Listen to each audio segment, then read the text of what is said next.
लाभ हानि, जय पराजय अथवा हार जीत को एक समान समझकर केवल इसलिए युद्ध करो क्योंकि इस समय युद्ध करना तेरा कर्तव्य है।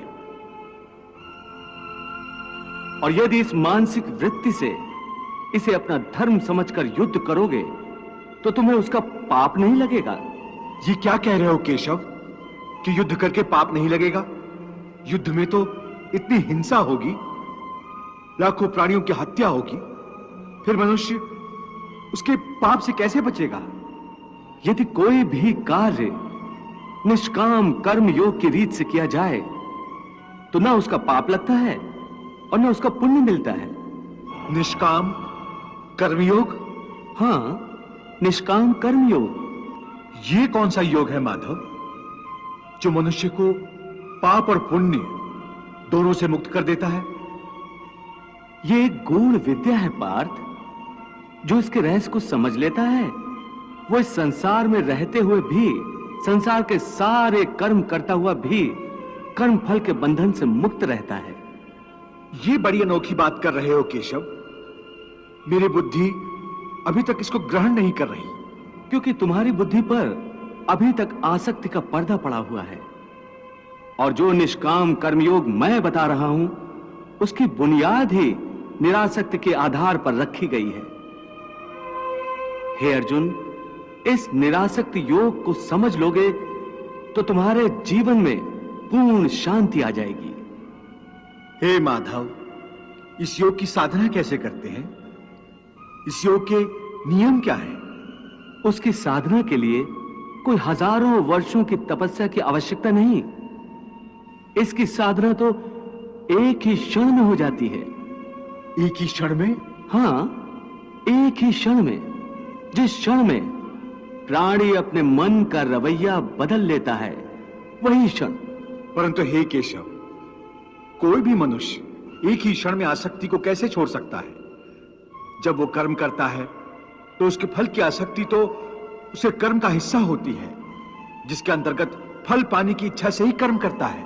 हे अर्जुन, बस यहीं से निष्काम कर्मयोग की साधना शुरू होती है।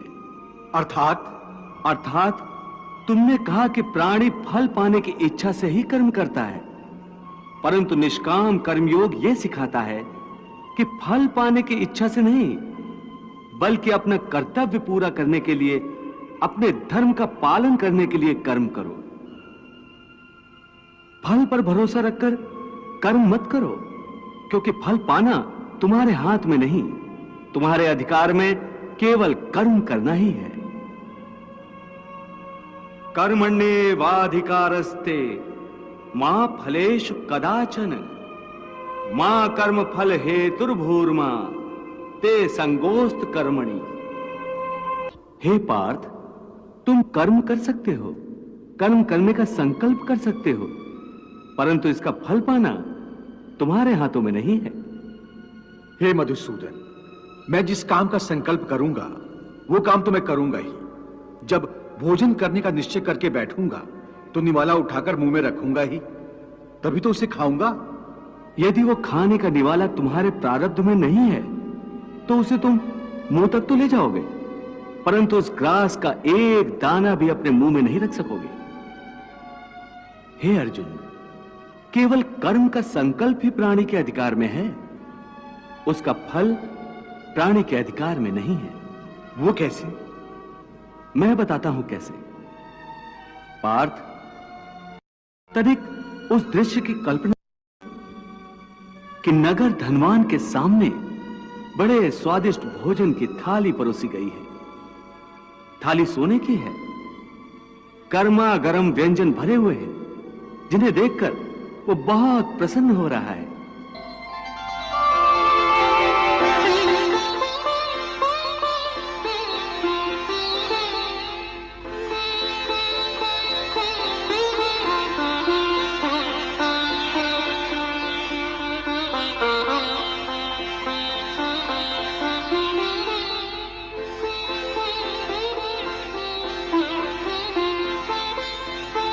वो बड़ी प्रसन्नता से पहला निवाला उठाता है।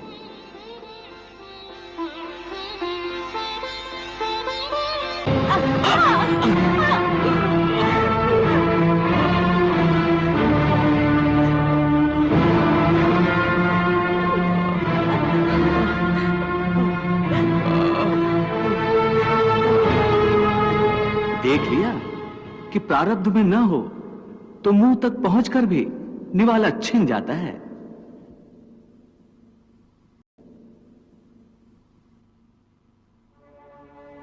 परंतु हे अर्जुन, इस उदाहरण का यह अर्थ भी नहीं है कि तुम सब कुछ प्रारब्ध पर छोड़कर स्वयं अकर्मण्य हो जाओ। याद रखो, मैंने कहा है, मां कर्म फल हेतुर्भु माते संगोस्तु कर्मणि।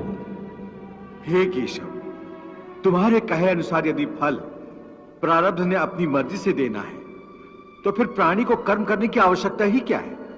कर्म करने की आवश्यकता क्या है, यह जानने से पहले यह तो जान लो कि प्रारब्ध क्या है, प्रारब्ध कैसे बनती है। हे केशव, प्रारब्ध क्या है उसे जानने में क्या मुश्किल है? यह तो सीधी सी बात है कि जो भगवान की इच्छा है वही मनुष्य का प्रारब्ध होती है। नहीं अर्जुन, नहीं, यह धारणा सत्य नहीं है। क्यों सत्य नहीं है? क्योंकि मैं किसी के प्रारब्ध नहीं बनाता, ना मैं किसी प्राणी के कर्म अथवा कर्म फल के हिसाब में दखल देता हूं।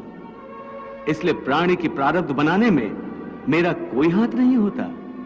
फिर कौन बनाता है प्राणियों का प्रारब्ध? प्राणियों के अपने कर्म। अर्थात ये कि प्राणी जैसे कर्म करेगा उसका वैसा ही फल पाएगा। अच्छे कर्म करेगा तो अच्छा फल मिलेगा और बुरे कर्म करेगा तो बुरा फल पाएगा। यही जो प्राणी के अच्छे बुरे कर्मों के अच्छे बुरे फल का हिसाब है, इसी को प्रारब्ध कहते हैं। अपने पुण्य कर्मों के फलस्वरूप सुख और अपने पाप कर्मों के फलस्वरूप दुख प्राणी इसी जन्म में या अपने अगले जन्म में भोगना ही पड़ता है, वो टल नहीं सकता। इसलिए अकर्मण्य हुए बिना निरंतर अपने धर्म के अनुसार कर्म करते जाओ और मन में यह पक्का विश्वास रखो कि जिस नियत के साथ तुम कर्म करोगे उसी नियत के अनुसार तुम्हें फल अवश्य मिलेगा। कर्म का यह अटल विधान है, इसमें कभी किसी के साथ अन्याय नहीं हो सकता। हे अर्जुन, प्राणी का कोई भी कर्म नष्ट नहीं होता, मनुष्य को अपने हर कर्म का फल अवश्य मिलता है। इस तरह प्राणी के कर्मों के अनुसार उन कर्मों का फल हर मनुष्य के प्रारब्ध में लिख दिया जाता है। इसी कारण हर जन्म में मनुष्य अपने ही कर्मों के बंधनों में बंध जाता है। इसी कर्म के बंधन में बंध जाने के कारण मनुष्य आवागमन अर्थात जन्म जन्मांतर के चक्रव्यूह में फंसा रहता है और उसे मोक्ष प्राप्त नहीं हो पाता। कर्म के बंधन से आवागमन या जन्म जन्मांतर का क्या संबंध है? मनुष्य अपने एक जन्म में जो कर्म करता है, उन कर्मों के फल के रूप में पाप और पुण्य दोनों ही होते हैं। कभी पाप अधिक होते हैं तो कभी पुण्य। दोनों का दुख सुख भोगते हुए मनुष्य अपने नए जीवन में जो कर्म करता है, उनका हिसाब पाप पुण्य के खाते में नए सिरे से लिख दिया जाता है। इस तरह इन नए कर्मों को भोगने के लिए एक और नया जन्म लेता है और जन्म जन्मांतर का यह सिलसिला लगातार चलता रहता है और मनुष्य की आत्मा का अपने परमात्मा से मिलन नहीं होता, जिसे मोक्ष कहते हैं। हे कृष्ण, इसका अर्थ तो यह हुआ कि मोक्ष प्राप्त करने के लिए मनुष्य को पाप और पुण्य से बचने के लिए कोई कर्म ही नहीं करना चाहिए। सारे कर्मों का त्याग करके सन्यासी बन जाना चाहिए। कोई भी मनुष्य अकर्मण्य नहीं हो सकता। कर्म तो उसे हर स्थिति में करना पड़ता है। परंतु सन्यासी तो कर्म का त्याग तो करते ही हैं। हे पार्थ, सन्यासी भी कर्मों का त्याग नहीं करते, ना ही कर सकते हैं। मैंने पहले ही कहा था कि सन्यासी भी कर्म करते हैं। खाना पीना, उठना बैठना, तपस्या करना, साधना करना, ये सब भी तो कर्म ही है। कर्म से कोई कैसे मुक्त हो सकता है?